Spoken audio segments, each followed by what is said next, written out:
Halo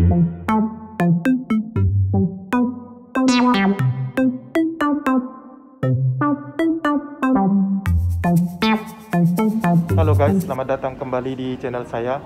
Saat ini saya sedang berada di Hotel Swissôtel Pantai Indah Kapuk. Saya akan melakukan review hotel ini untuk Anda. Tapi sebelum Anda untuk menyaksikan reviewnya, jangan lupa like, share, dan subscribe dulu ke channel saya. Terima kasih.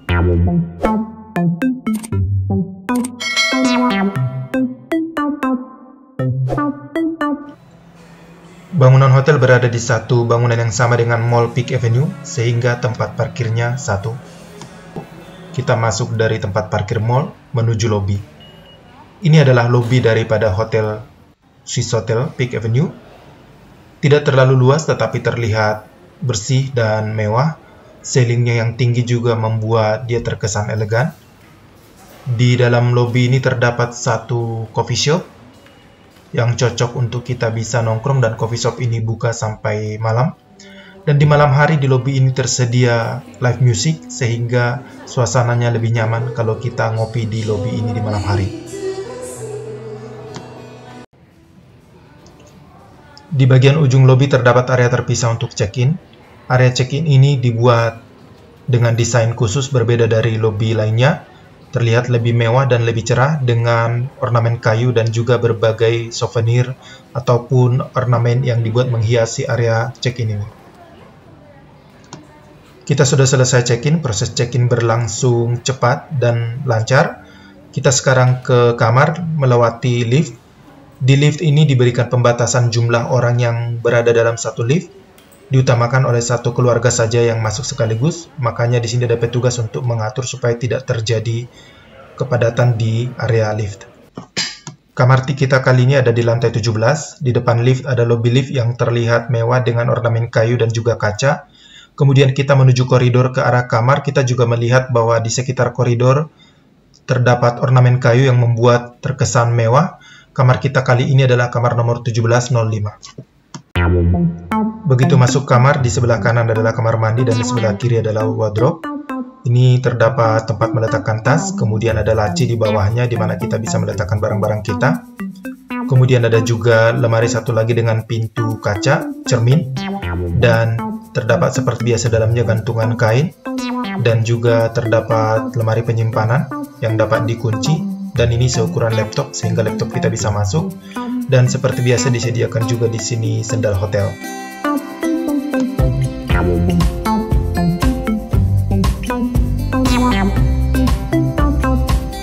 Di sisi satu lagi masih terdapat lagi pintu cermin, dan di dalamnya adalah laci-laci, tempat di mana kita bisa meletakkan pakaian atau barang kita yang lain. Dan di sini disediakan juga perlengkapan untuk menyetrika, ada papan setrikaan dan setrikaannya. Kamar kita kali ini adalah Premier Twin Room. Terdapat 2 tempat tidur dan di masing-masing tempat tidur terdapat 2 bantal. Yang menarik adalah di samping tempat tidur dekat jendela terdapat lemari, kita lihat isinya. Ini adalah ternyata tempat untuk meletakkan minibar. Di sini ada air mineral secara cuma-cuma dan juga terdapat gelas, cangkir untuk membuat teh dan kopi.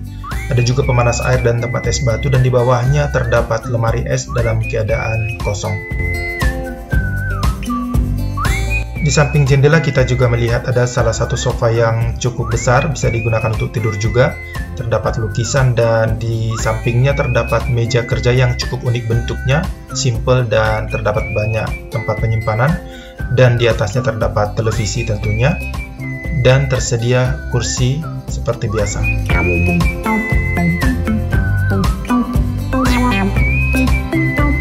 Di samping tempat tidur terdapat colokan, telepon, dan juga jam, dan terdapat juga lampu samping tempat tidur yang cukup unik. Sekarang kita melihat kamar mandi. Sink daripada kamar mandi ini berwarna putih, terlihat bersih dan terawat. Kemudian di sampingnya terdapat tisu, dan juga terdapat cermin dengan bentuk yang unik di sini, dan juga ada vanity mirror. Di sampingnya ada rak lagi yang terdapat gelas dan juga peralatan mandi. Dan juga disediakan juga di sini mineral water sebagai tambahan dari apa yang tadi kita lihat di dalam lemari yang di minibar. Kemudian disediakan handuk tangan dan di sampingnya terdapat kloset yang ditempatkan juga lukisan di atasnya sehingga terlihat cantik. Dan di sini ada tempat duduk kayu dan juga timbangan. Disediakan juga handuk putih bersih di sini. Seperti biasa cukup untuk 2 orang. Dan juga seperti kita lihat antara kamar mandi dan area tidur dibatasi dengan kaca. Dan di sini terdapat sabun, sampo, dan conditioner. Tersedia juga shower, baik hand shower ataupun overhead shower, dan airnya di sini lumayan kencang. Pada saat kita butuh privacy, maka di sini ada tombol yang kita bisa tekan sehingga memblurkan antara kamar mandi dan area tidur. Selesai mereview kamar, kita menuju area fasilitas di lantai 8. Di sini terdapat beberapa fasilitas, ada gym, spa, dan juga kolam renang. Dan tentu saja terdapat ruang ganti.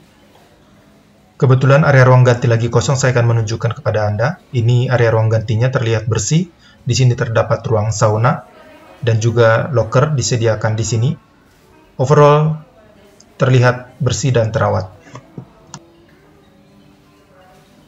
Untuk masuk ke ruang gym, kita harus menggunakan kartu akses menggunakan kunci kamar dan kita masuk ke dalam. Di sini peralatannya cukup lengkap, disediakan juga handuk secukupnya dan juga air minum, dan tentu saja tersedia hand sanitizer. Dan yang paling saya suka dari gym ini adalah view-nya. Ketika kita melakukan treadmill, maka kita akan disuguhi view yang cukup cantik ke arah perumahan Pluit dan juga arah laut di kejauhan.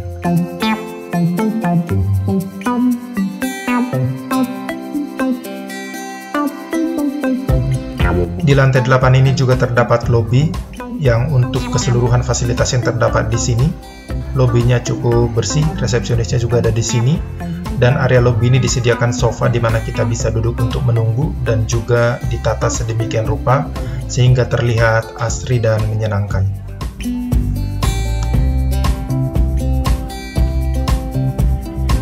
Sekarang kita lihat kolam renangnya. Ini adalah kolam renangnya yang tidak terlalu besar sebenarnya, tetapi terdapat 3 bagian. Ada kolam besar, ada kolam anak kecil, dan juga ada kolam pendek, di mana di dalamnya terdapat pohon-pohon sehingga terlihat kolam renang ini seperti resort. Dan di samping kolam renang ini juga terdapat poolside bar. Sekarang kita mereview layanan sarapan pagi di hotel ini. Untuk menjaga kapasitas restoran supaya tidak terisi penuh, maka disediakan sarapan pagi di 2 tempat. Satu di restoran ini dan satu lagi di ballroom di lantai yang sama. Nanti kita akan review karena ketika kami menginap kami merasakan sarapan di kedua tempat berbeda ini. Pertama kita lihat di restoran ini. Seperti yang saya katakan bahwa kapasitasnya dibuat setengah saja supaya tidak terlalu penuh. Dan desain restorannya cukup menarik dan hangat, dan juga view-nya ke arah bangunan suci di seberangnya yang terlihat artistik. Dari makanan sendiri, di restoran ini disediakan beberapa jenis makanan untuk sarapan pagi, ada layanan buffet, dan seperti biasa dalam suasana COVID seperti ini, maka kita tidak boleh mengambil makanan sendiri. Kita akan dibantu oleh staf untuk mengambil makanan yang kita inginkan. Tersedia berbagai pilihan dan masalah rasa menurut saya breakfast di hotel ini sangat baik. Kualitas makanannya baik penyajiannya maupun jenis-jenis pilihan yang disediakan.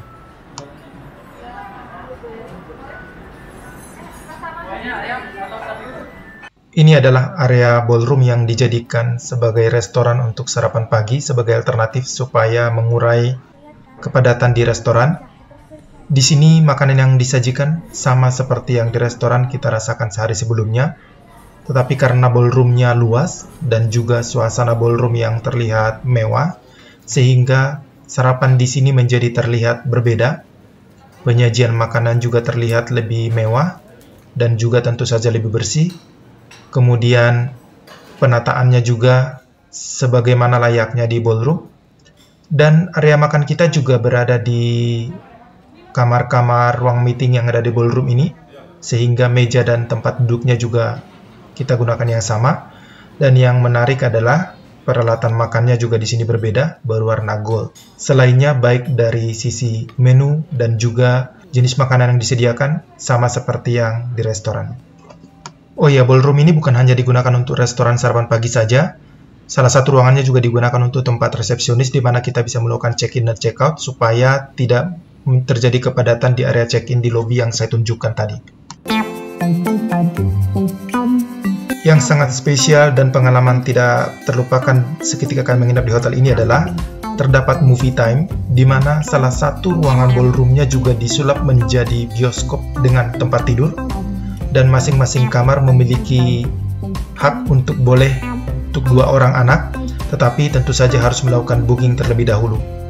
Di sini setiap kamar akan mendapat satu tempat tidur di mana anak boleh tiduran sambil menonton, kemudian disediakan juga popcorn, dan disediakan juga air minum, mineral maupun infus water, dan disediakan juga snack. Ini adalah pengalaman yang sangat luar biasa buat anak-anak. Selain mereka bisa menonton film yang memang bagus dan cocok untuk anak-anak, mereka juga merasakan suasana berbeda. Apalagi selama pandemi ini, kami sudah tidak pernah menonton bioskop karena untuk alasan kesehatan dan keamanan. Sementara anak-anak menonton di dalam, kita bisa menunggu tersedia beberapa tempat duduk di area ballroom ini.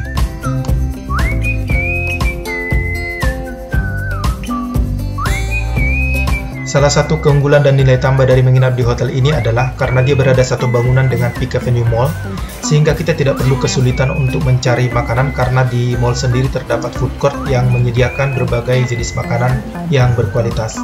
Dan di sekitaran Pluit juga banyak tempat yang bisa kita jalani sehingga kita tidak akan bosan selama tinggal di Swiss Hotel Peak Avenue.